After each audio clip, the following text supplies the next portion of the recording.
Cricket মাঠে আমরা কত রেকর্ডই তো দেখি, কিন্তু তাসকিন আহমেদ এবার যা করলেন তা এক কথায় অবিশ্বাস্য।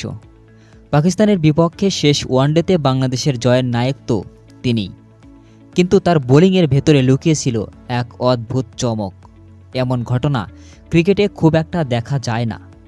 ম্যাচ জুড়ে তাসকিন ছিলেন আগুনের গোলার মতো, তুলে নিয়েছেন মূল্যবান চারটি উইকেট। কিন্তু সবার নজর কেড়েছে ইনিংসের ৪২তম ওভারটি। এটি ছিল তাসকিনের ব্যক্তিগত নবম ওভার।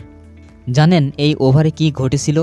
তাসকিন তার ওই ওভারের প্রতিটি বল, অর্থাৎ টানা ৬টি বলই করেছেন ঠিক ১৩৮ কিলোমিটার প্রতি ঘন্টা গতিতে। হ্যাঁ, আপনি ঠিকই শুনেছেন, প্রথম বল থেকে শেষ বল পর্যন্ত স্পিড মিটারে বারবার একই সংখ্যা ভেসে উঠছিল, ১৩৮।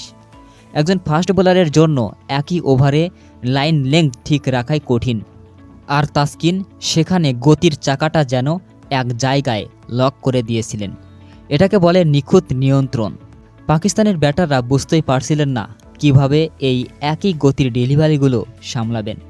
গতির এই অবিশ্বাস্য ধারাবাহিকতায় বলে দেয় তাসকিন এখন কতটা ফিট এবং নিজের বোলিংয়ের ওপর তার নিয়ন্ত্রণ কতটা তুঙ্গে।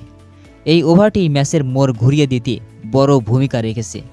পেস বোলাররা সাধারণত গতির হেরফের করে ব্যাটারকে বিভ্রান্ত করে, কিন্তু তাসকিন একই গতিতে বল করে ব্যাটারদের ওপর যে মানসিক চাপ তৈরি করেছেন তা ছিল দেখার মতো।